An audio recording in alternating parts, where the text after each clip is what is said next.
What's going on, ladies and gentlemen? Welcome back to another episode of Casual KO here on Dangerous World Podcast. Nick is not available this week, but I do have his picks as usual, so we'll be going Where's through Nick? Yeah, those. we miss him. It's nice that you're available to come on when this dude's not, because I like at least having two people. But yeah, the dude's busy, man. I don't know how it is down there in Australia. I don't think they have a crazy work week. I don't know. It seems like a normal pace, but You dude's guys aren't like unavailable. going through a little falling out because you guys are like competing now, are you? No, no, not at all, dude. No, we're totally cool. As far as I know, I don't think he's ahead in our little competition. So if he's mad, that'd be weird. No, yeah, he's just busy. It's tough to schedule with somebody on the other side of the world, dude. This dude's literally a day ahead of us, and it's morning and all this stuff. So, I hear. um, but yeah, man. So we got Alex from Profit Picks here. Should be a pretty good show. We've had you on a couple times. You've been on more lately when Nick's unavailable, but we'll get all three of us together at some point again. And you said that you Good broke a sign little if I cold come streak. on. You said you Yes, broke a little I had cold a streak. I did break a losing streak last week for UFC. I just was getting crushed. You know what I was doing? I was just, you know how there's been like 4 weeks where there's a lot of hometowners. Mm-hmm. Fading a lot of hometowners and getting crushed by close decisions, Right. um, stoppages. It's just so on the Mexican card, the no shade card, kind of went against myself a little bit. Started betting with a little bit more of the hometowners, and the only one who screwed me was Patilla. And other than that, I'm happy to get back on track because usually when I'm on the podcast, I usually have a good week. You guys always give me like a little good insider info as well. Oh yeah. And, I'm excited. I'm not really running to the book to bet too many things on this card, but I do like a couple spots. And yeah, I was also interested on what you were doing for your ladder challenge. Yeah, I did. I call it the Eiffel Tower. No one else calls it that. I just wanted to be a little different. It makes me think of another thing that's the Eiffel Tower too. It's just kind of fun. So, You uh, dog. you know what I'm talking about. But yeah, man. So it's cool that you had a nice little noche night there because yeah, I did the same thing. I bet on mostly Mexicans, including Tracy Cortez. A lot of people went with Jezza Vicious there, but not me. And how about that Chairez Lacerda fight, man? We were talking about that back and forth through text, and you're asking me where I was going. I said Lacerda round one KO. Wasn't looking like that was going to I happen, but honestly did bet both sides. I had two bets on that fight, and they both pushed, which is, I'm not. I'll take it because I would have lost on both if Chars won that way. I had Chars round two, and I had mhm. Lacerda round one. So I was a little bit disappointed at the outcome because I would have lost both my bets, but I'll take a push there. Oh yeah, better than I a also loss, thought man. he had the finish. I thought that was a little bit of a fishy no contest, but it's a great way to let Lacerda, come in and get finished again, I guess. Yeah, dude, I still think he's got it, man. Chairez kind of surprised me with that sub, even though I heard a lot of people talking about the sub, but I mean, pushes will help you sometimes, and then they'll fuck you. We both kind of got fucked by a contender series push earlier in the female fight this I last was literally saying I was like very overconfident on Luciano because I kept saying this all week. I was like, lucky Luciano, come. Well, she's more well-rounded, dude. The other chick was just a jujitsu pro, and she's like short as shit. I don't know. It's weird how they set those lines sometimes over there at the contender series. But let's move on to this week, man. We got 11 fights as of now. We're recording this on the 20th of September here, just the Wednesday night before the fights on Saturday. Um, and yeah, man, I got some stats here. I added some extra slides. If you happen to watch the rapid picks that I did, it was just a quick show by myself and went through one of these slides, but I wanted to make sure that we had some additional information here. So yeah, man, let's just go through it. Let's start with the first fight of the night.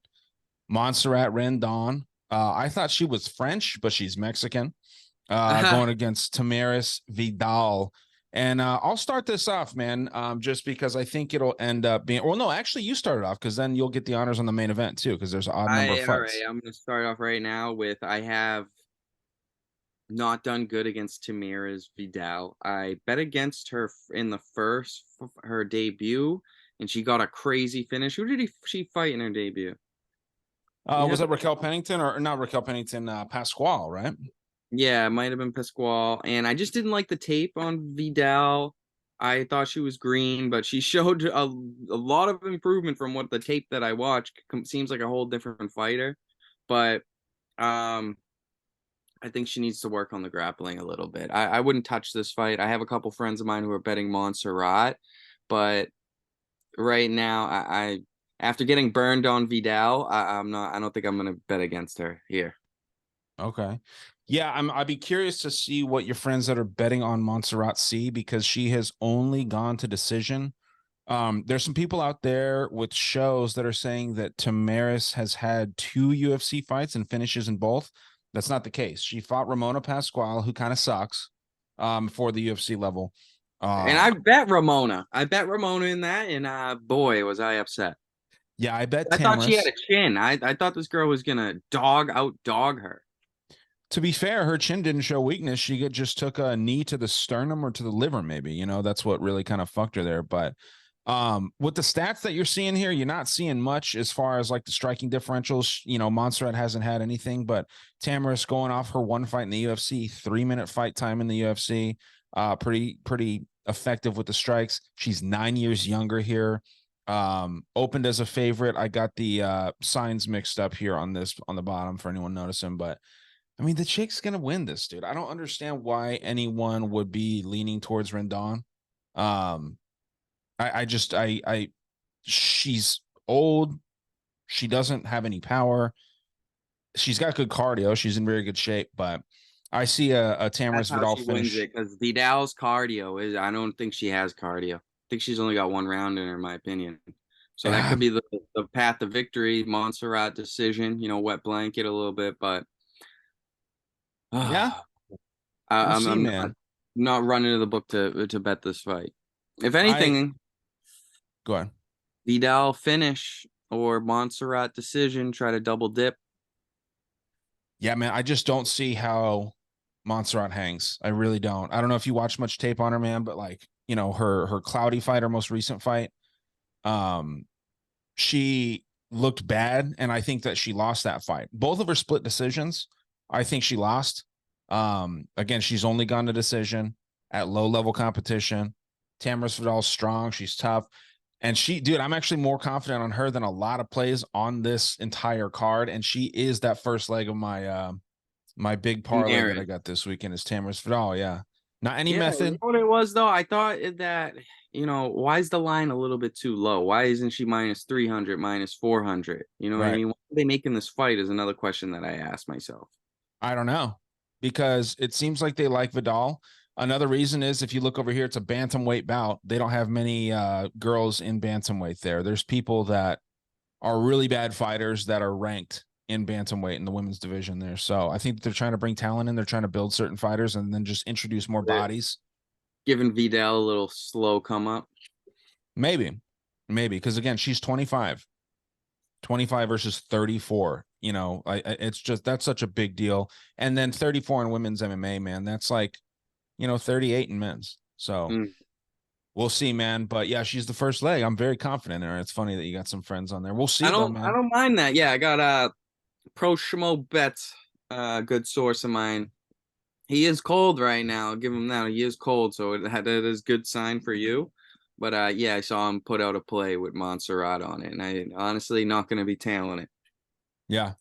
Yeah, who knows, man? I could be wrong. I've been wrong plenty of times. It'd be a shitty week to be wrong, especially to start off, but we'll see. We'll see where it goes. But yeah, I'm heavy on Vidal. I think she gets a round 2 finish, to be honest. I think she can hang, and I think if it goes 15, she's still got it. So we'll see.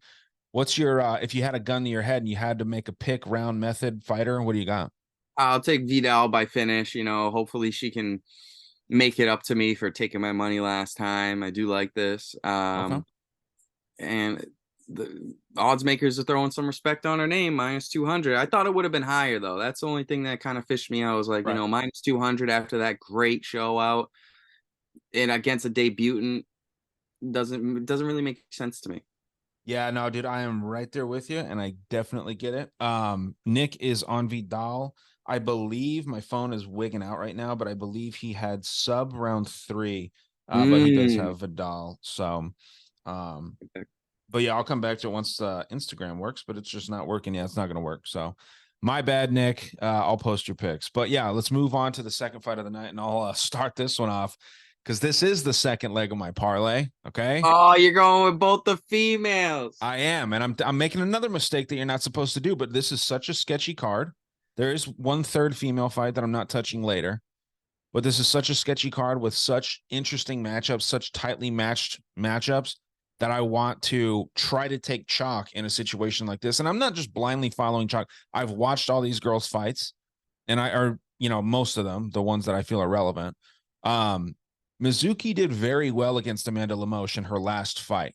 Okay, she hurt her ACL in that fight, but Amanda Lemos just fought for the title. Looked like shit, but she's knocking out the girl that's fighting 3 fights from the top on the same card. Mizuki's 29 off a 3-year layoff, which is shady. But Hannah Goldie got spinning elbow knocked out by one of the worst fighters in a division up from here, right? Flyweight. She has bad cardio in Hannah Goldie. Moving down to 115 from 125, she's going to have worse cardio. Mizuki has great cardio. She's more well-rounded. She's stronger. She's not going to be the more powerful puncher here. And when I say stronger, she's not like gym strong. But dude, yeah, Mizuki all day here. And I think that she could get a potential finish too. I think this could be a sub. I'm 100% behind you. I don't know more about the finish. I wouldn't even touch a method here I'm because not.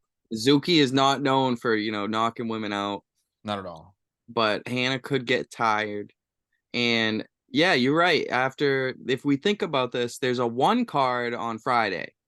Okay. So the Asian market is going to be fresh right after Friday after watching 1. This might gain their whole audience to come and watch, Mizuki, who's also pretty popular out in Asia. I like her. Japanese. I bet on her in her first fight. That was one of the locks of the card.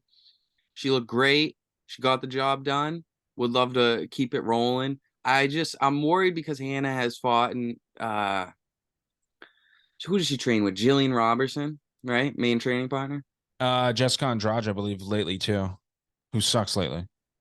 Yeah, very true. But I guess I'm worried that she's coming down. She's going to have a little bit of a power advantage. I'd be worried if she could get Mizuki to the ground and just wet blanket her. But I know Hannah's definitely not going to have the cardio here at this weight. So the finish is a sleeper. I wouldn't get greedy, but I'll definitely have Mizuki on some slips 100%. Yeah, I'm just taking money line in my parlay. But if you look at this number right here for Mizuki, her submission, because this is knockouts here on the left and then submissions here on the right. Submissions are 9. I mean, she's never lost by submission, but she's got 9 finishes by submission. And that's why I'm going Mizuki round 2 or 3 sub. I think that's because she is more like a boxer from what I saw. I mean, she's really well-rounded. She didn't look like a boxer against Lemos. She got dropped against Lemos. But again, Lemos is top of the division, man. I'm high on Mizuki in this cuts too. a lot of weight too. She cuts a ton of weight. Who's that? Lemos. Oh yeah, she's powerful as shit, man. And to be clear, just to circle back, because I finally got Instagram working, Nick picked Vidal knockout round 3. So we're all on Vidal. I confused it for sub there, but that cardio show. Yeah, man. We'll see where this goes, dude. We'll see where this goes. And yeah, for the first fight of the night too. That's a bold call by Nick, the round 3 knockout, but we'll see, man. Crazier shits happen. But yeah, I'm on Mizuki here all day, and I think that she does get a sub round 2 or 3. Any method for you? Just decision? Yeah, I would do decision. Hannah Goldie, just maybe there's some spots. And also, here's a huge thing. I don't know if you saw this last week. We had some insider info last week get dropped from Herb Dean. And Okay. he helped us out, put a little extra money in our pockets. He posted the sheet of the refs and the judges and the assigned ref who watches replays. Okay. So right off the bat, we knew where Mark Smith's going to be, where Chris Tognoni's where he's going to be. We knew where there was going to be more likely a bad stoppage, where there's more likely going to go over. And we ended up betting the split in the Holland Madalena fight. And it was all because we had a good ref. We had a ref that was more likely to go over than not. And we said, this is likely to go to a decision. Let's get a little greedy. Which refs, if you know off the top of your head, which refs let it go longer when a fighter's getting beat up on the ground, let's say, All right, so versus I'm like gonna some give that you a early couple. stop? I trust this isn't the best one from top to bottom. I'll give you Keith Peterson is number one for overs. He don't stop nothing. He lets a lot of things go. No nonsense. Bobby Yeah, Hill. no, he's my favorite ref. He's the best. Always bet the over with him. Steve Herzog's not bad. Mark Goddard's not bad with the overs. Because Tanyoni's the they worst. because they usually have the horrible stoppages late in the fight where Okay. you already hit you over. And I guess there's a good couple for the unders. Mark Smith, great for unders. He loves stopping it. Chris Tognoni, he's just horrible. I can't Yeah, believe he's bad. he's still around because he's screwed over, I think, everyone who's bet on UFC with some bad stoppages. He's the king of that. Yeah. And I guess the only problem that we have is that when we get the refs, you want to have a ref that you know, because when we're in Australia, Abu Dhabi, it's always refs that we have no idea who we're dealing with. Right. So honestly, I wish I could get that info every week because it's a huge major key on cracking the whole card as a puzzle. Interesting. I wonder if he posted that because they wanted to run a test to see, like, let's see if this affects the smart money out there. Not necessarily the people that are just betting like a dollar here, dollar there, but people that are actually putting I like agree. I serious think money down. someone bribed him because it does help a ton. You'll know when to stay away from betting it over. Like I'll never bet it over and seeing Chris Tognoni. Never. Right. Like it's just never. Same thing with Mark. I trust Mark Smith to be honest before I trust Tognoni. Mark Depending on Smith's the not fighter. bad. He does stop early if someone's getting beat up on the ground, though. But I'm just saying, if you have an under, you want Mark Smith. Once you see Mark Smith, you're like cheering. You got a guy on your side. Okay. Good to know. Yeah, I know it. I know about Tognoni, but it's just, like you said yourself, unfortunately, we don't get that information most of the time. But And I um, recommend you guys go look at that when you guys get a chance. If you listen to this, go check out Herb Dean's Instagram. He has it posted. And another thing I didn't know is that there's 3 different judges for each fight. So they have a cycle and they're shuffling them around. yeah, yeah, I thought yeah. judges did every single fight the whole night. No. So that's also another thing to keep a look at if you're going to the judges. There's a couple shady refs on there who could go either way. Maybe you don't even want to bet the fight because of these judges. So this is info that I wish was public every week because this is how they could get you every once in a while. They know all the money's on one of these fights. They just throw in Chris Tognoni, schedule him for that fight, and all of a sudden, bookies got their under money. Yeah. No, I'm right there with you, man. It makes sense. We just need it every week. That'd be great. Let's move on up the card here. So it sounds like you and Nick are both on Mizuki Inyone. I think it's Wow. Inoue by decision. I'm on her by sub, but I just have her on money line for the second leg of my parlay this weekend. Third fight of the night, man. Two dudes that look just like a completely different way to look 265 pounds. We got Jake Collier, who originally fought at middleweight. Everyone knows this. Now he's up at 265, tipping the scales most weeks. And then also Muhammad Usman, who, like I said, just looks shredded for being this big. This is your start here. So I'm interested to see what you think. I have bad history with Jake Collier. I have bad history with him. I made a huge bet on him.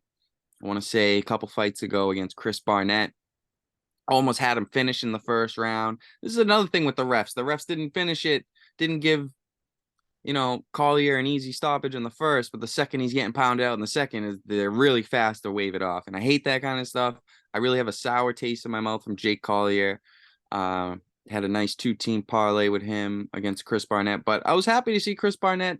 Yeah. I wrote him in his first fight in the UFC, and I wish I kind of stuck with him because he's popular and he's a fan favorite. Gotta love him. But I really am definitely going to be betting Usman here, but I have a very itchy feeling in the back of my head that Jake Collier is going to show out and take my money. And I'm not super confident on this fight. I have to bet Usman. I feel like the line's a little bit off. I feel like Usman should be a heavier favorite. And some people were telling me that he even opened up as a dog on some spots, which shocked me. That makes me really think that it's a trap. Like they know something that Jake's going to come out here and show out, or he's going to show out, improve cardio or something. I really don't like this fight. Wouldn't go crazy on it, but I'll definitely have Usman on a couple slips, round robin, just money line. Wouldn't get greedy. And I guess a gun to my head, if I had to take a over under, I'm taking the over 1.5. Yeah, it's set at 1.5, which is wild. Um, I think that was a gift, man. This should be a 2.5 realistically, but this is the third fight on my 4-leg parlay, dude. I'm taking the first 3 so far.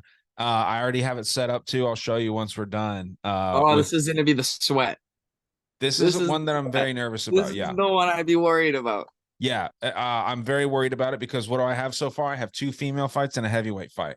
In the biggest parlay that I've ever placed, really. I've never done a $297 bet before, but the way I see it, I made the plan to do, start with 40 and then go up 5 times. This is my 4th time here, and then see what I end up with. And at the end of the day, like I knew it was going to be, I look at it as $40 lost. If I win, great. I still got to bet next event. So, yeah, man, I got Muhammad Usman here all day. Jake Collier, his last performance against Boudet was bad. He looked pretty good in the first round, but the difference with Muhammad Usman and I think it's Martin Boudet, Usman has power, man. When he can sit on a punch, he can knock you out. I mean, he knocked out Paunga, who's a really a light heavyweight, but the UFC wants Muhammad Usman to rise through the ranks, and they want him to do good. They're slow rolling him, whereas Jake Collier coming in on 3 losses back to back to back. We know the UFC does set up fights. They don't rig them per se. I don't think that they necessarily go in and pay fighters to lose or whatever, but they set up fights in a certain way, I think, to get a certain outcome. Just look at Raul Rosas versus what was it, Mitchell, right? I mean, they And they set that showed him up. practicing that overhand right before Yeah. the walkouts. That was easy. Yeah, I took him by knockout. I put $33 on it, just to get a little weird with it. And it hit, man. So I had a great weekend. I made like $500 last weekend off of an initial like $200 investment. So I doubled my money. But yeah, man, I'm heavy here on Usman, man. I think that he takes him down. I think that it's a competitive first round. Yeah, Look at that's another thing is that what I'm worried about is Usman's always losing early. He's always losing early. He's always down in the first round. He never comes out. He's a slow starter, in my opinion. And that's what makes me nervous because we've seen Jake Collier come out, go for first round takedowns, do some unorthodox uh, fight plans. So I'd be worried about round 1. I would be ready to live bet the hell out of Usman after round 1. If he yeah, survives round 1, and I don't think round 1's going to go too well for him, and I think that's why the line might have even opened up as a dog because they know, 7 out of 10 times Muhammad's going to have a slow first round and they're going to change the odds. So I'd be yeah, willing to, get ready to slam Muhammad, dog odds after round 1, maybe make sure he's not fully dead on the stool. But I mean, if Chris Barnett can do it, man, and also hit the under 1.5, don't go too crazy on this over under. Because if Barnett can finish Jay Collier in under 1.5 rounds, I think Muhammad can. But not, I don't know. Something feels trappy about this. This feels like one of those spots where you just should just drop the house on Usman. It right. really does feel like one of those spots to me. Yeah, it's scary always when it's like that, though. I mean, you look at this average UFC fight time, man. Obviously, many more fights for Jake Collier, but this bottom stat here, essentially the same. So I think these guys are really well matched, man. I don't think that this goes the distance. I really don't. I think we get a round 2 knockout by Usman or a round 1 knockout. I've heard a lot of people. I mean, like if you look at Tapology, it's like 90% of people are on Usman, and 90% of that 90% are on him by the knockout. And you would think that's got to come round 1, maybe round 2. Because Usman will gas at the end, but he's not going to gas nearly as hard as Collier, who is supposedly in better shape, but it's only been like 2 months. So, yeah, man, I'm on Usman, and he's in my third leg, dude. I think we get something pretty exciting The here. odds on that 3-teamer. Well, I got one more in it too. So, You fucking greedy bastard. well, that's the thing. I have to get plus money on my things. That's the whole deal. That's the whole ladder challenge. Vidal and Mizuki wasn't even. No, Vidal Mizuki was still minus. This barely gets it into plus territory, and then my next fight gets it to I think plus 239. So it's not like a crazy, unthinkable possibility. And again, that 297 will get me $1,008 total. So I feel good about it, man. Like I said, I started with 40. If I lose it, yeah, it's gonna suck ass. All right, well, let me ask you this. Are you allowed, is it only parlays? For the ladder challenge, Would you be allowed to straight bet each one? you could straight bet, yeah. Yeah, why are you gonna, you know, Because I don't want throw to the whole dog. balance on? I What don't my like any. recommendation would be is pick one more or take that four-teamer, put it around robin and put an extra 40 on it. Put 440 on the round robin. Pay out a little bit less, but it probably will be a rack. And then if one loses, you get all your money back, usually. Most of it, depending on which one loses. I already placed the bet, dude. And they did the thing Henry. where they did the thing where they take out half right away. So right away, like when I put in the 297, if I wanted to cash it out, I'd only get like 180 or something like that. But I'm good, dude. I'm confident in this shit. You'll see what I'm happens. hoping you hit. Next fight But of the night. if you hit 3 out of 4, you're never gonna hear the end of it from me. That's all right. Like I said, dude, I started with You 40. have to round robin everything in the future. You're gonna have to. No, I don't know about that, man. We'll see. Because like I said, I'm doing pretty good so far, and I'm confident. Like I said, no matter what, I still got to put this 1,000 on something next week, and it has to be plus money. And it's not just like 101 or something. Like it's got to be at least double. That's how the ladder works. Like you gotta Yeah, but you can build round robins where it doubles your money, but it still keeps the bankroll safe. If one we'll happens see. to shit the bed, you get a robbery decision. You know how it is. Oh, I do. And I am worried. Trust me. I'm gonna be uh drinking quite a bit for this card because I'm excited about it. Like I said, biggest bet of my life, but we'll see, man. We got more to do. You know what I mean? We got more betting no matter what. So it's not gonna make or break me. But yeah, man, let's move Good on here. attitude. What's that? So that's a good attitude to have. Yeah, dude. No, I got money, man. I'm not rich by any means. Like I said, a $300 is a lot for me to put up, but we'll make it back even if we lose. Um, Fourth fight of the night here, and this is my fourth leg, dude. This is my fourth and final one. Jacob Malkoun. I'm taking him all day. Jacob Malkoun versus Cody Brundage. I think this is it's the biggest line difference on the card for a reason. I think Jacob Malkoun makes this look easy. He doesn't finish many times. And Cody Brundage is just bad, man. He's really bad. I think they're trying to get rid of him. I think Jacob they're trying to Malkoun is minus 600. he Jacob Malkoun is minus 590 on my book. Yeah. Bro, that is outrageous. I know because Brundage is that bad. He's not that bad. He's not plus 400 bad. Against Malkoun, who beat up, he couldn't even finish a guy with one knee. Well, he doesn't finish people. That's his whole thing. He Who was really is the just last like a guy that he decision beat? fighter. What's that? Who was the last guy that they beat? The guy that got Maximov is the guy that Jacob Malkoun beat, and then Cody Brundage beat Cedric Dumas, who does not know how to wrestle at all, and lost a wrestling match to Josh Fremd, who just got fucked up this weekend. So yeah, dude, I'm pretty high on Malkoun here for sure. I know, but it's just whoo. It's That's crazy odds, but That's like why outrageous. why would they set the odds like that if they're not at least thinking? Because you look at Brundage's record here, his last three, and I have that on my phone here. So he loses. I think he loses by finish a couple of times here too. But the Dumas loss was by decision. My phone's being whack again. You gotta love this. But yeah, man. So let me try and pull this up. What do you got though on this fight? Jeez, man, I'd be willing to take a shot on Brundage, honestly. I Sure. know it sounds stupid, but he's the taller guy, he's longer. Um, I just the odds are just too wide. They're way too wide. Like as Definitely. just a punt, they're absolutely way too wide. Yeah, if you're not like this is the whole thing. If you're not parlaying him, I don't think it's worth touching. But that's why Yeah, I just figured I'd throw him in. like So a he stupid punt, loses. Cody by finish, stupid punt, because that's probably the only way he wins. I don't see him winning a decision. or even Cody to finish only. So if it does go to a decision and get a little push, I do like betting dogs like that. And another way I like to bet dogs is by betting against the favorite getting the finish. So I wonder what Jacob Malkuna's finish odds are, because the other betting the other way, as long as he doesn't finish him, any other outcome pays you. And I do like doing that strategy as well. Yeah. Just betting against the favorite getting the finish. So I don't know.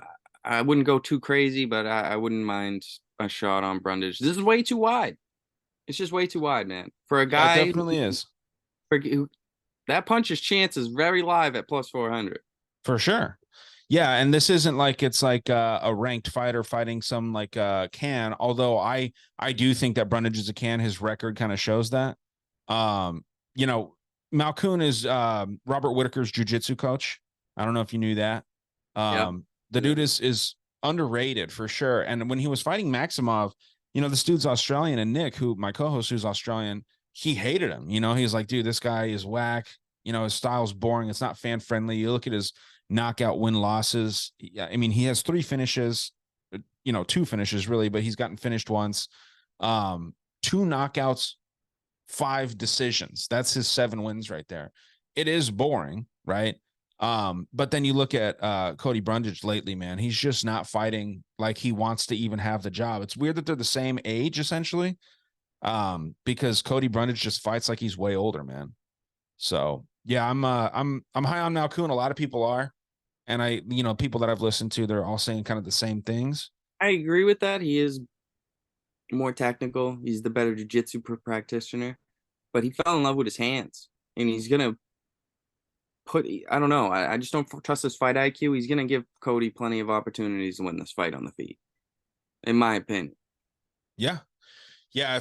If he doesn't get 8 takedowns like he did in his last fight, it's going to look pretty rough. Or if he only gets 3, which he won't because he's got bad ground control. He's I think he's going to look like that. He's not going to look like a -9 590 favorite. He's simply not. He might look like a -200 favorite. And those odds probably will shrink if you're looking to live bet. They'll shrink throughout the fight.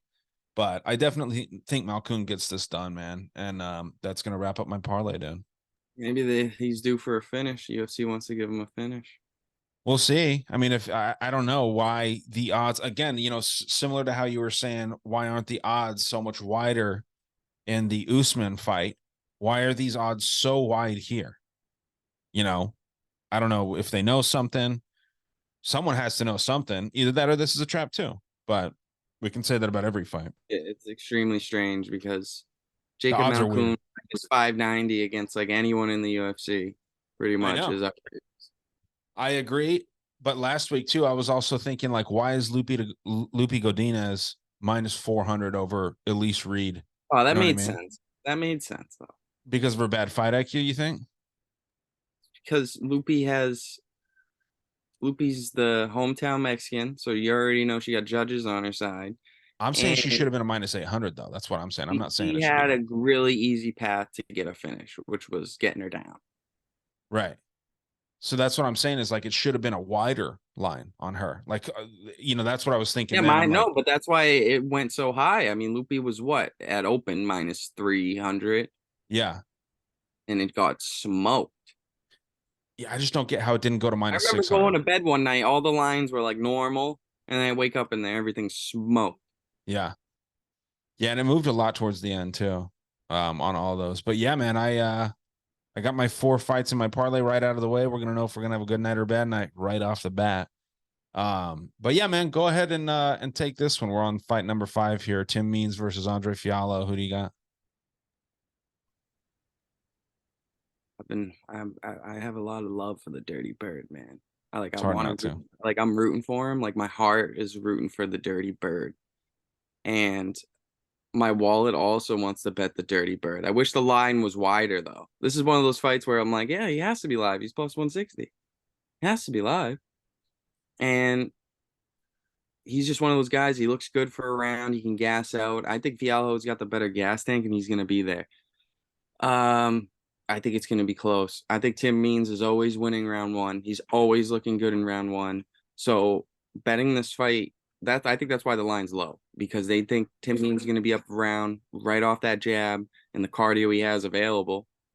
Round 2, he just starts to fade. Round 3, he's already faded, and that's hard to trust. I honestly see this going to like a sweaty decision, but I could see Fialho getting a second or third round knockout. Not one that I want to really bet, but I'm 100% rooting for Tim Means. It just feels like Andre Fialho is going to get a little bit of a comeback knockout like everyone else does against Tim Means.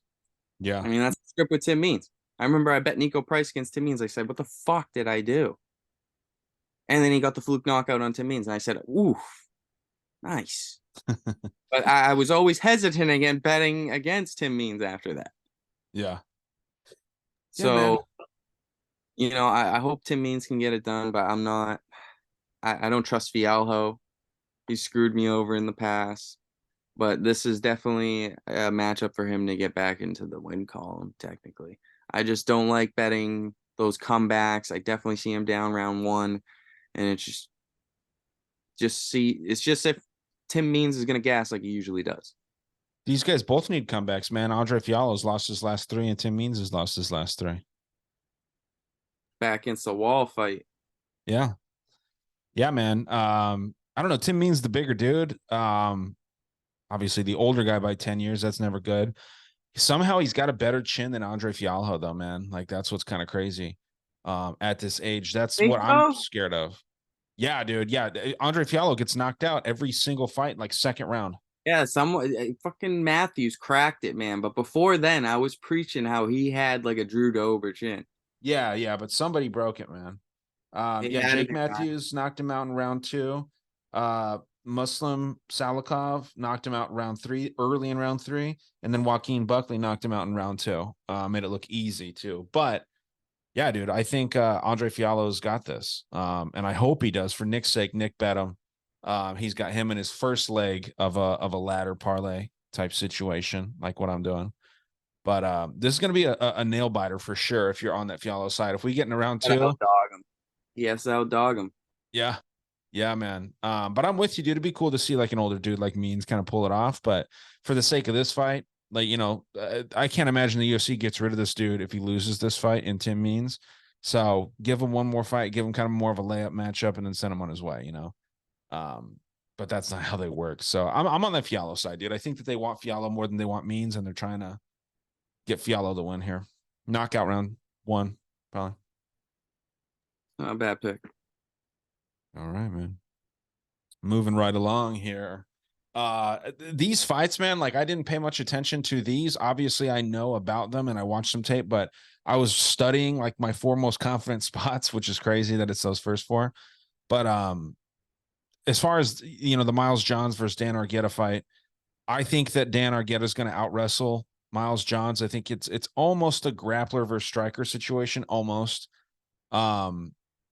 I think that Argueta gets it here. He's the slight favorite, but I think he gets it done. A little more dangerous, slightly more dangerous. I'm on the Argueta side, man. Probably decision though. What do you think? I think early it's all Dan. Dan comes out like a cannon. And I think Miles' only way to victory is to stop takedowns, keep it standing. I think he can out jab Dan and win a decision easy on this card. That's the only way I like Miles Johns to win this fight. But I think Dan has all the finishing capabilities in this fight. You're right, especially round 1. Especially round 1. And we've seen, Miles get chinned. But if he can weather that early storm, I'd be very worried past round 1. But at first, I did like Miles at the dog odds at first when I saw this. And I know Dan's the popular pick this week. Yeah. Not that I'm rushing to the book to bet again, but I will be putting some round robin punts with like Miles Johns decision only. And I think that's the only spot I kind of like here. But I do understand why everyone likes Dan. It's just I don't know if he can get Miles down often and keep him down. Miles is a really good underrated wrestler in my opinion. He just falls in love with his hands too. But Yeah, I think yeah. I think we're gonna see a kickboxing fight here, and that's why I trust Miles to win a decision. Yeah, he's the more active fighter, a little less accurate. I mean, the strikes absorbed for Dan Argueta is great, less than 2 per minute. So I don't know, man. I think that this is even everywhere. That 92% takedown defense of Miles Johns is going to make the wrestling kind of hard on Dan Argueta here, but I think he's got him, man. And that's why I do think it goes decision. I know you said round 1 knockout, but I think it's a decision. I actually think Dan gets a decision here, which I know is not But if he really. gets the takedowns consistently, I think he could do it. I Yeah, just I don't know. I see two scenarios. If it's going to a decision, it's wet blanket or it's stand up. right. Kind of a It's stalemate on one the way or feet. the other. I don't see a mix really. This would be the first decision that Miles Johns has lost ever. So yeah, that'd be kind of interesting. If my stats are correct here, sometimes you can't trust them. But yeah, man, let me see where Nick's at real quick. And sounds like you're on the Argueta side too, but do you have him by first round finish? I honestly, if I gun to my head, I'll take Miles John's decision. Okay. To be honest, I trust the stand up. Hopefully that chin holds up round 1. Yeah, Nick's also got him by decision on the Argueta side. And I do want to just double check that the Too. I mean, it'd be crazy, man, but yeah, that's where we're both at. Is so yeah, the dude's never lost by decision. Johns has not. So it should be interesting, man. I started that last one. You go ahead and take Charles Jourdain versus Ricardo Ramos in the next fight of the night at featherweight here. What you got? I've been taking a lot of dogs to be honest. I loved Ramos when I saw this line. I said, Ramos at dog odds. How do you not take it? But not sure off his backstory. Not sure if he's coming off an injury. But at dog odds, I almost said that was an auto bet. Path to victory. I think he's getting the takedowns here. And I think he's gonna push Jourdain to the fence. There's gonna be a lot of clinch work.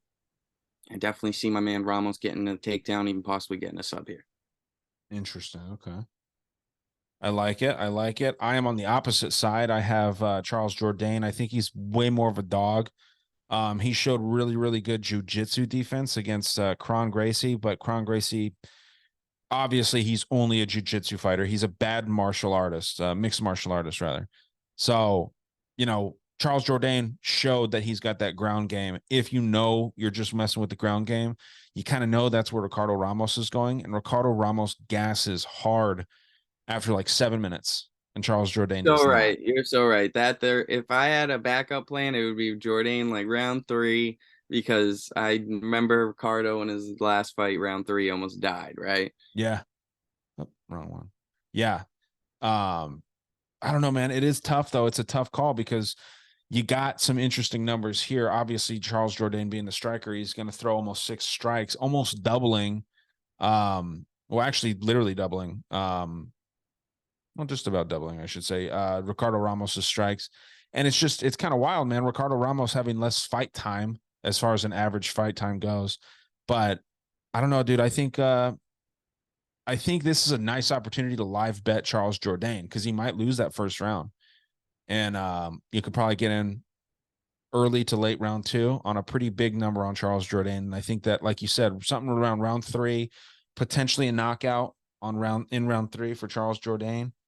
And I believe Nick is on that same side. He's got Jourdain by decision though, so he's counting on Jourdain taking probably rounds 2 and 3. We'll see. It's Yeah, all it's not good. a bad pick. Don't mind that. I see Ricardo overwhelming him. That's what I see. Could happen, man. And yeah, how long does he have to work on cardio here? Let's see when his last fight was. Could have been too long ago because I remember this dude. This is back in oh shit, it was over a year ago when he fought Danny Chavez. So finished him in round 1 too. So he's got a lot of round 1 finishes, man. Should be pretty good. All right. Did you take that one or did I? Believe you did. All right, we'll go. I'm on battle right off the bat. That's all I gotta say. I said this is, unless AJ Fletcher comes in like a new man. That I said I thought Brian Battle was free money. This was my first pick. Same first thing I looked at the card. I said, "Oh, Battle, man. Ooh, Yeah. killer. Probably by finish. I'm gonna get greedy." I love this. This was my favorite play of the card, to be honest. If I had to bet everything, I'd probably bet on Brian Battle. To be honest, I trust this man. But there is a world where he's gonna get wet blanket for 3 rounds and he loses a decision. I could see that too, but I'm willing to risk it here. I see more paths to victory. Yeah, Brian Battle's pretty well rounded. It's kind of I wonder if there's a little bit of recency bias. By the way, Brian Battle versus AJ Fletcher here, obviously, if you're not watching. Um, you know that the whole thing about MMA is half of the bets like kind of happen with like some recency bias, right? Brian Battle getting The that quick lines, yeah, finish, the lines. You're only as good as your last fight. of course, but I don't know how true that really is. You know, sometimes people have bad performances and whatnot. AJ Fletcher, I believe, coming off a win too. Yes, Themba Gorembo, who's not horrible, right? Um, Yeah, but that was a sweat too. He didn't look too good in round one. I bet on a lot of money on Fletcher in that fight because he was yeah. fighting an extremely low level guy who technically shouldn't even be in the UFC. Like, do I see Themba Gorembo in the UFC in the next 3 years? No. Well, He's gonna he's lose one his and next one. 3 fights. I don't know. I don't see him in the UFC in the next 3 years. I'll tell you that. Okay. But AJ Fletcher, I'm just worried about cardio improvement. If he shows cardio improvement and just spam wrestles battle for 3 rounds, I'm gonna lose it. But that's the only way I see him winning. I don't see him winning on the feet. I don't see him subbing battle. Um, I just see him winning by out wrestling him and showing him a superior cardio, which I trust Brian Battle to have right here. Yeah. Yeah, it's kind of cool. It's contender series versus tough, right? Brian Battle being the tough winner, and then AJ Fletcher getting a contract on the contender series. Um, I tend to kind of think that the process of the contender series is better. So I'd like to side with AJ Fletcher. I'm not going to, I don't think, but some people that I really like and trust are on the AJ Fletcher side, and he's just going to make it a nasty fight, where he's kind of laying on top of it, like you've been saying, wet blanketing and all that. I just think that Brian Battle might have what it takes here. He's the slightly taller dude. What do we got? 3 inches. I don't know how much of a difference that's going to make. He's got significant reach advantage, a 10-inch reach advantage. That should make a difference. So I don't know, man. I All right, definitely let me do give you a see scenario that'll like help you a lot more. You hear that Chris Tognoni's the ref. if I'm Tognoni's the immediately ref. going more battle because anyone get clipped on the feet and more likely like AJ Fletcher getting clipped, it's more likely an easier stoppage and an easier win. So Yeah. right here, this is one of the fights where the ref could become a huge influence on the outcome. So if I knew it was Chris Tognoni, I'm boom. Brian Battle should be minus 300, minus 250 right there. Yeah. Let me see really quick Another if source, MMA Junkie used to post them right after the first fight on their website. Every really. card. Yeah, they used to do it. And they were the only source that was doing it. And they started doing it sometimes, and now they don't do it at all. And now there's a whole source gone. I heard there's some sports books that give them out as well. But I know DraftKings does. You know what's But interesting sports too books, about Fletcher, man? He hasn't been dropped in any of his UFC fights. The 2 losses, he's only lost by decision. He hasn't been dropped one time in his 4 fights in the UFC. So I don't know that Brian Battle has the power to do it. He's kind of more technical unless someone comes out and rushes him like I think it was Gabe Green in his last fight that he finished really quick. I could be he wrong. has a great chin. He can chin anyone now. He proved it. For sure. Fucking Ian Gary can't. Well, Ian Gary can't put out anyone, to be honest. Yeah. Yeah, man. I don't know. I'm on the Brian Battle side here too.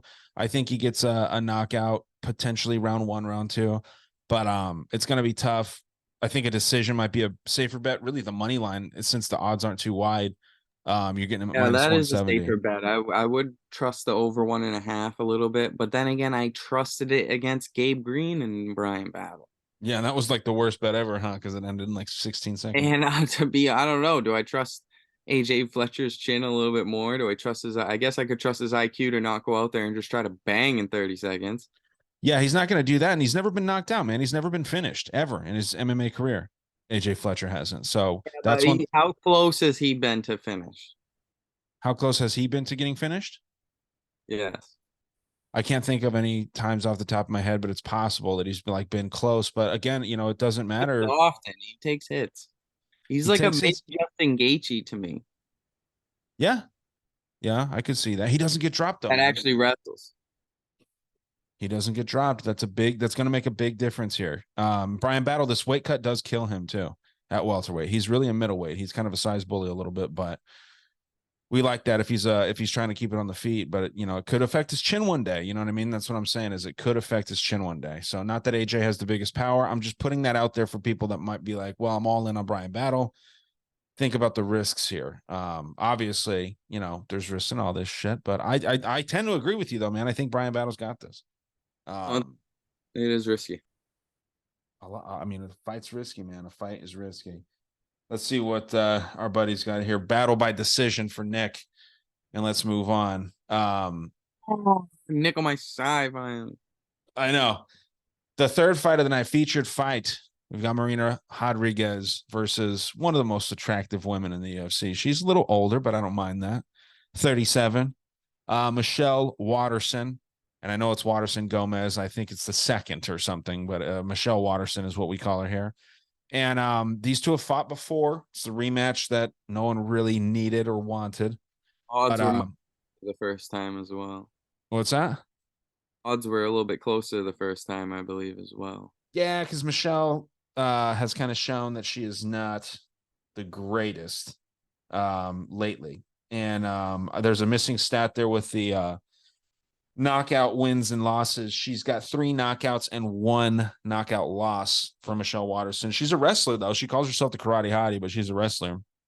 And Marina Rodriguez takedown defense is decent, 64%. So I think Marina Rodriguez gets it done. Similar way to the first time. I don't think there's a finish here. I think it's just a unanimous decision for Marina Rodriguez. And the one thing is Michelle Rodriguez could make this close. Everyone says that she's way older. She's a year older than Marina Rodriguez, so it's not crazy. I just think the ceiling's a little higher for Marina, and Michelle's on her way out. So Marina decision, probably unanimous. What do you got here?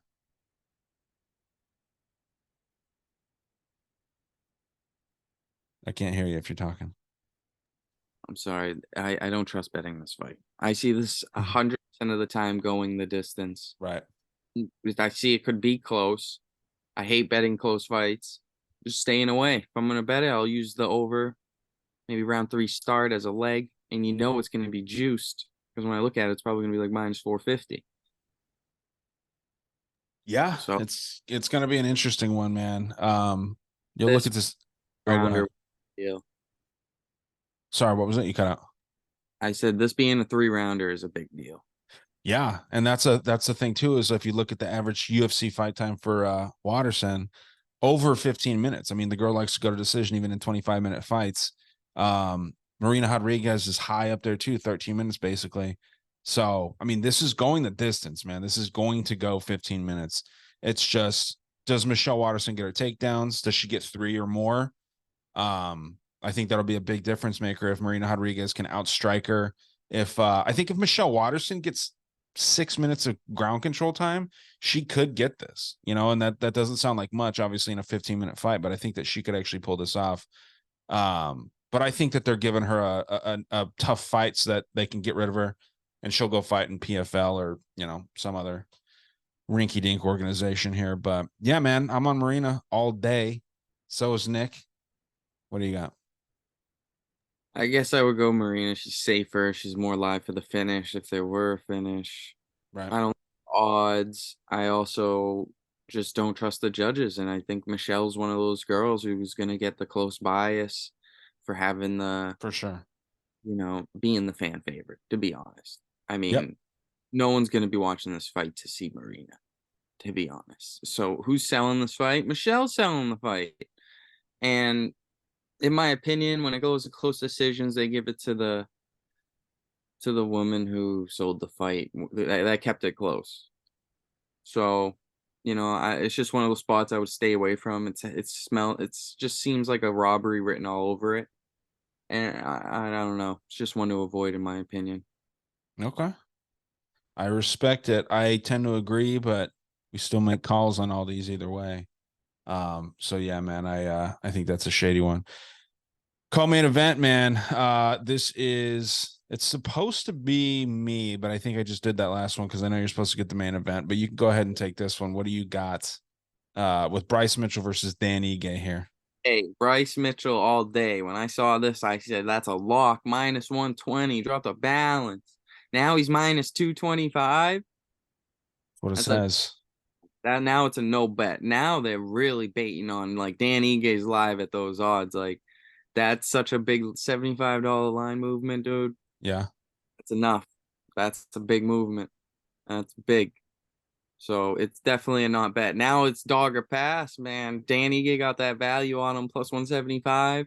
Mm-hmm. He's live for that knockout. He's live for that close decision. I just see Bryce Mitchell getting them takedowns. I see him having superior cardio. I see him getting top control for a lot of time.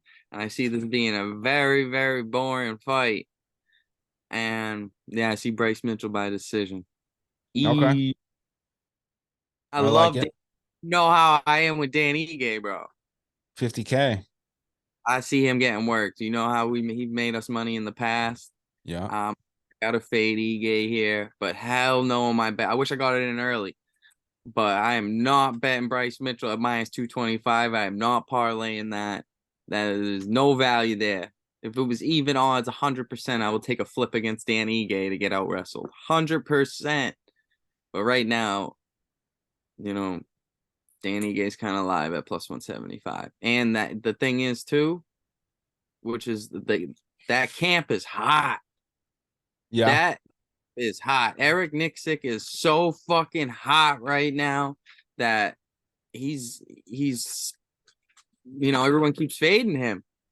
And these are the fights where his fighter shows up. So I wouldn't be betting this right now.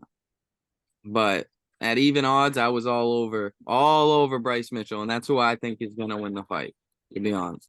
Yeah. Okay, cool. Yeah, I like how you say that. Like you're playing the number, which is really realistically what people should do when they're betting. If you were going to throw somebody in your parlay, it would probably be Bryce Mitchell from the way that you're saying this. Yeah, but you could bet Dan Ige. I would check like odds on Dan Ige finish only. Yeah. I guarantee you that is not plus 175. Guarantee you that's probably closer to almost even plus 130. So if you do go to a decision, you get a push. But that's the way I would take Ige. If you're gonna mix up some parlays, that's what I urge people to use is a lot of finish onlys, especially like one or two, and Mm. spread them out when you're using, some Hail Mary parlays or round robins. Because it's just much safer when you get a push rather than a loss. Okay. Yeah, I don't know if you've noticed, like looking at these bottom numbers of fantasy draft price. Like I like looking at those because they can kind of sometimes represent the odds a little bit better than the actual odds. 8,800 versus 7,400, Bryce Mitchell, Dan Ige. It kind of puts it into a little bit more of a perspective of like where the books really see the value. Obviously, Bryce Mitchell kind of expected to win here by looking at that. So that's what got me to like the Malkoon spot. That's what got me to the Vidal spot, the Inoue spot. They're all very high up. They're like number 1, 2, 3, and 5 as far as like the highest priced if you wanted to buy them in your fantasy draft. So Bryce Mitchell kind of sitting there in the middle, top side of the middle, and Dan Ige sitting on the lower side of the middle. I got Bryce Mitchell by sub round 2 or 3. And I think Nick kind of sees it the same way. I know he's real high on Bryce Mitchell. He's got him in a parlay. He's got him sub round 3. So yeah, man, it's Not a bad pick at all. I like that.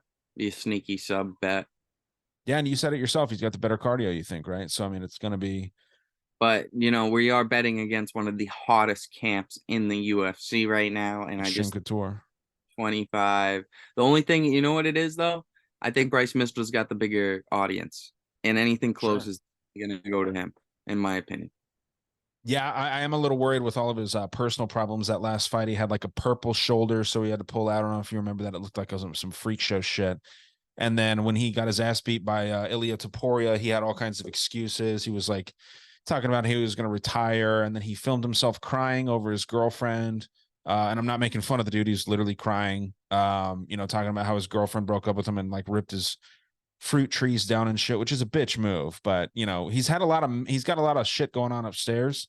Mm. And Dan Ige bringing another kid into the world, so he's pretty like, I think he's got a goal in mind here. And Motivated the kid on yeah, the way. yeah, man, he's motivated. Last time his wife was pregnant, I think he got a round one knockout. So it's one of those things where I'm not high on Bryce Mitchell like some people are, but I would pick him to win this fight. And if he doesn't get knocked out in round one by some crazy just Danny Gay punch, which he can do, I think the longer that this fight goes, the more it favors Bryce Mitchell. And so I'm going with Mitchell round 2 or 3 sub. Moving right Scary. along. It's a scary fight to bet. It is, man. Yeah, I'm not gonna be doing anything crazy with many other fights other than the ones that I have. So main event of the evening though, Rafael Fiziev versus Mateusz Gamrot. This is a hell of a fight, man. This should be dope. This is what the Jake Collier fucking Muhammad Usman fight would be if it was two good fighters, right? It's a grappler and a striker. But this is like that turned up all the way. This is what a grappler versus striker match should look like.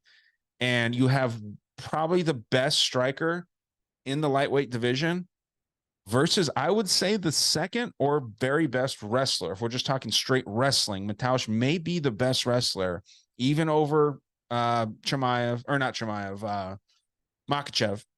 I think with straight wrestling, Mateusz might be the best. So this is a really, really interesting match, man. A big number that stood out to me is the 90% takedown defense for Rafael Fiziev. Yeah, Mateusz has 90% takedown defense too, but he's not going to face any takedowns from Fiziev, I wouldn't think, unless it was just a one-off. But the 5 strikes landed per minute for Fiziev, the 51% accuracy, all the numbers other than the striking defense are in favor of Fiziev. He's kind of the more dangerous fighter when it comes to fight time. But I think, if you're looking at it actually realistically, Fiziev is 10 times more dangerous than Mateusz is. I think he's got this all day. Slightly younger, but everything is kind of pointing to a Rafael Fiziev round 4 knockout for me. So that's where I'm going. I'm with you. I'm on Fiziev as well. The thing is that when you think about it, he's the one who's doing damage, more damage as the fight goes on. His leg kicks, his jab. I don't really see Gamrot doing too much damage to Fiziev without getting in like a mount position. To be honest, without getting a crazy, back control, flatten him out, which I don't see happening. And to be honest, we could even see Rafael get some takedowns in at this part. We saw him take down Brad Riddell and switch up his plans. He's sneaky, and we might even be able to see him get Gamrot down a couple times. And I wouldn't be shocked to see a knockout as well. We've seen Mateusz get clipped before, but I'm gonna go with Fiziev with a unanimous decision. Okay, I like it. Nick's got him by decision as well. I just see a finish here because for all the reasons that you said, I think that Mateusz struggles with the takedowns, that 95% takedown defense. Mateusz gets dropped in just about every fight. I think he actually has been dropped in his last 3 fights. Let me double check that. You just identified another fight where they could throw in that ref and hit him. You know what I mean? Yeah. Chris Tognoni, we got a job for you. Yeah, so I was right, man. Arman Sarukian knocked Gamrot down when they fought. Beneil Dariush obviously dropped him in that perfect punch, and Jalen Turner dropped him as well. The dude gets dropped his last 3 fights. If those 3 guys drop him, the fucking striking coach from Tiger Muay Thai is going to drop him multiple times. I think he drops him every round until he finishes him, man. This dude is so fast. So I think he gets it done. When you look at the records, 12-2 versus 22-2, it looks like Mateusz has so much more to offer, and he's just a more dangerous fighter, you would think. But if you look at like how often they're going the distance, Mateusz is constantly going the distance, dude. 10-2 in decision victories and losses, and then Fiziev being 3-1, man. He's rarely going there. So 8 knockouts for Rafael, for half the amount of fights. He's actually got one more knockout than Mataush does, dude. I think this is him all day. I think Fiziv's got this. And like I said, I'm calling knockout round 4 after like a beating. I don't think it's a one and done type thing, but I think he beats the shit out of him for 20 minutes and gets it done there. Might be some recency bias on this one too. With Fiziv or with Gamrot? Fiziv. With his loss? Yeah, against Gaethje getting beat up. You know, people are gonna be sour about probably backing him here. Yes. Which I don't get why, man. You know, getting beat up by Gaethje doesn't look too bad after Dustin Poirier just got knocked out. You know what I mean? Like in the second round, it didn't even take 3 rounds, much less 5, like they were scheduled to fight. So Fiziev putting up that fight, showing how durable he is. I think he's got it, man. I'm heavy on that side. I don't have any money on him yet, but I would feel comfortable putting some money on him depending on how the night's going. So we'll see. But Very safe. yeah, man, should be pretty dope. I think should be a good card. I don't know if you got anything to talk about before we head out of here, man. But pretty excited to see how this goes, and definitely got some money on it. Yeah, definitely gonna build some 5-team props, all plus money, and see if we can hit a little something. Oh yeah. And I know too that Nick had bigger bets on Jourdain, Usman, Bryce Mitchell, and his biggest bet is on Marina Rodriguez. He's doing like 3 times what he normally would on Rodriguez there, which I think that makes sense. You know what I mean? If I was gonna do a super risky parlay, man, I would probably do something like the 2 fights that I have the first time of the night, the first 2 girl fights. I'd go Vidal. Let me see what this would be real quick too. I'll just leave you with something that might be kind of spicy. Vidal Inoue. I would go Tim Means with plus money on that. I'd go Dan Argueta.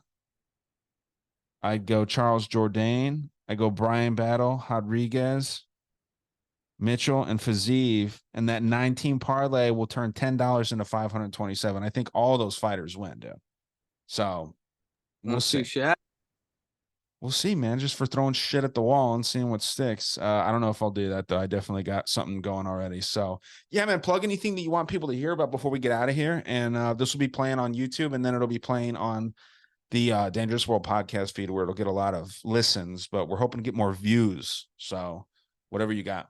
You can follow me on Instagram, really active on there, at Profit Picks, PROPHET. And yeah, answer all the DMs. Usually on here whenever I'm called, and yeah, hopefully we can make this money this week, guys. Another red flag I just saw. Muhammad Usman fight goes the distance, even money. Goes the distance is even money. So they're not. So that's a red flag for Collier. Yeah, that's fishy. Huh. That's a red flag for Collier. Why are they setting that at 1.5? If they're also thinking it goes the distance. What are the odds on the 1.5? Because I don't have that on FanDuel. 225. It's higher than I thought, but I do like that. That is a little bit too juiced.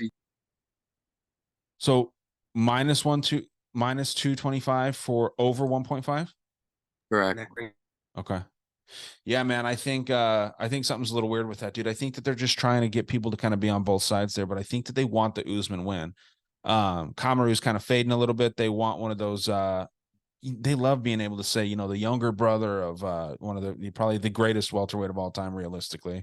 I know everyone says GSP, but the competition was wild for Usman here. But yeah, man, good stuff. I think it should be a pretty damn good card, man. Good luck on all your bets, and I hope that if you want to share any of those 5-leggers or anything, let me know. But do you do any like services where people sign up for any of your picks or any of that kind of shit?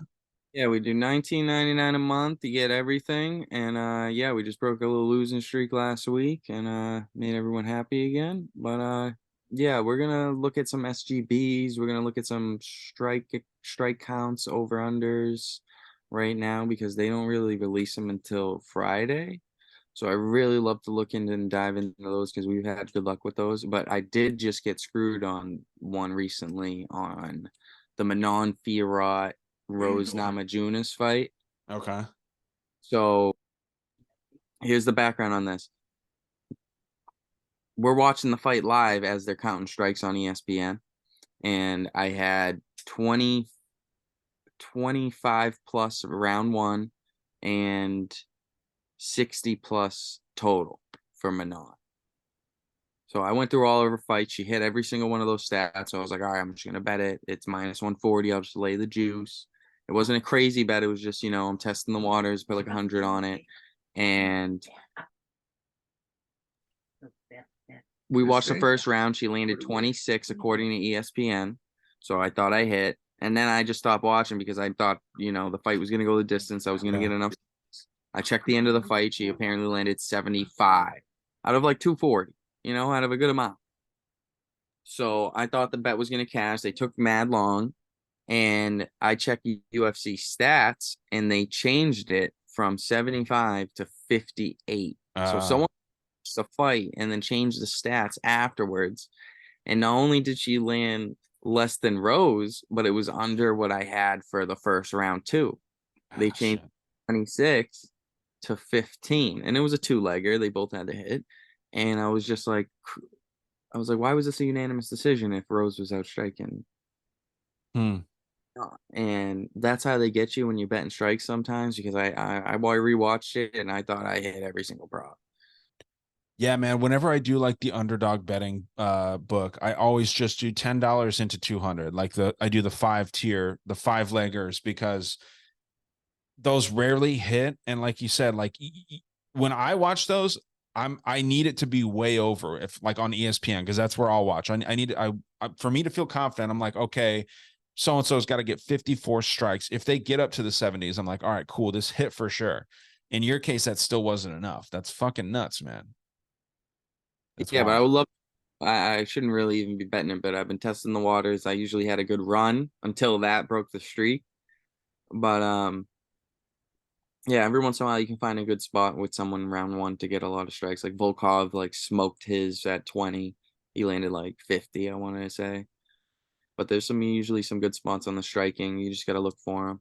Yeah. Yeah, Sean Strickland's usually a safe bet too. But yeah, man, we'll get out of here. Thanks everyone for listening, watching. Hopefully you're watching. Just check it out on YouTube, Casual KO. It's gonna have way less views than listens, but all the value's in watching. You know what I mean? You get to see all the cool shit. So big thanks to Alex from Profit Picks. Check him out. I'll plug the Instagram in the show notes and in the podcast notes and all that stuff. But guys, good luck if you're betting. And I really do encourage you, even if you're starting with $5, to try that ladder Eiffel Tower challenge, whatever you want to call it. Turn 5 into 15, 15 into 45, 45 into 100, 100 into 300. See if you can do it. It gets intense towards the top. So we'll see how it goes. But again, thanks, Alex, and everybody out there. Take care. We'll see you next time.